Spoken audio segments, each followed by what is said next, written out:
Dardoch running out of health, though, could be trapped, but he's going to stay alive for now. The kill comes through on a 1. A trade kill onto the jungler, but it's a 3-for-1 actually as the fight begins. And as FlyQuest forced to run away, no jungler means they could re-engage for Baron, and they do. Oh boy, so the DPS will be down a little bit. They'll probably actually commit more to this. So it'll actually be about the same, but they don't have that burst, they don't have that smite. Balls about to set up barrels here too. Well, maybe, but it's going to be pretty difficult. Flame wants in, High's dead. High is taunted, High is gone. Barrels be not enough, of course. Pobelter durable as he needs to be, but it does stop the Baron, so I really can't flame High for the play. It does stop the Baron, but that fight was a 4-for-1. Yeah, and I'm almost convinced here that Immortals never really wanted the Baron. They wanted those kills. They wanted that 10,000 gold advantage, and that's how they're going to push it and go for the Infernal Drake. Yeah. And it didn't look like they were committing too much to the Baron. They were like, let's just do it slow and steady, and for like a burst or a desperation by any means. Just calm and collected to try and get the fight as opposed to the 50-50. Because I know Dardoch doesn't like taking 50-50. Sure. It's one of the nice benefits of a 2-tank comp. One tank can turn to the don't worry, I take no damage. The other can frontline for the team fight like this. I will say Dardoch is more magic resistance based right now, so he is taking a decent amount of damage from this Baron. So he jumps in, takes a lot of damage there, and Pobelter, there's nothing really interrupt him there, because High, doesn't have the ultimate on him in time, and they tried to blow up Dardoch, so it just seemed like they were trying to get a kill and get out. It was really strange there, because FlyQuest, it wasn't going down too quickly, but they panicked.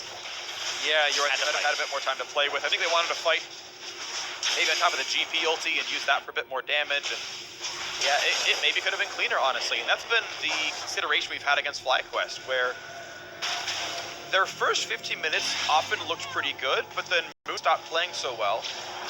And then their end game started looking worse as well, where they're doing all these desperation Barons, and it just feels like the team is kind of falling apart a little bit.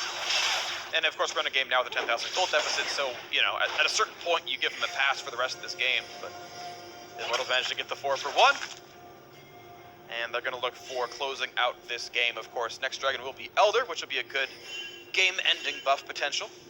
Baron's still available as a play. And as soon as Flame's ulti is back up, which is now, they can do that same setup. Pinging onto the Baron. They have control of the area. Immortals are going to try to start it up.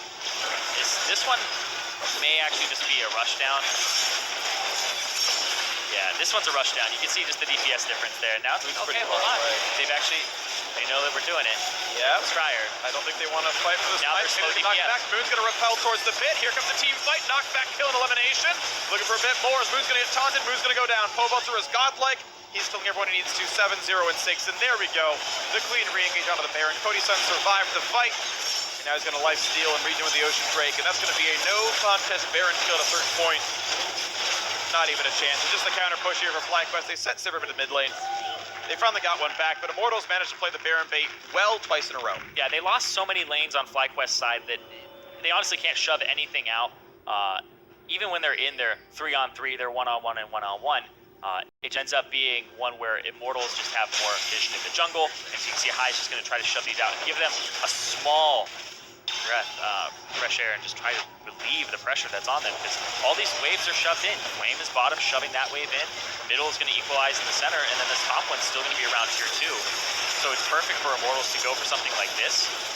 They actually pull off again, and they instead go for the fight, and which I think is right. They're not in a point where you have to go for a 50-50. They're way stronger in these team fights right now, and they're going to be stronger for the considerable future. Yeah, FlyQuest, I feel like, could have had a better game if their gold was closer. You actually saw in that replay, Cody Sun dropped to 15% just from Gangplank ulti. Imagine they actually have the space to do anything at all in that team fight. Maybe they get some of those kills back, but Immortals at this point is walking it in. Not as fast as the Team Dignitas one, but 32.5 minutes in, mid lane inhibitor will be going down after that turret falls. And at really no point does FlyQuest have a chance at fighting. Knockback is there onto High. Never actually does flash away. And the kill's going to be next on Altec, trying to run. And the flash not going to be the damage for Cody Sun. Doesn't get a crit on that one, so it's going to be the disengage quickly.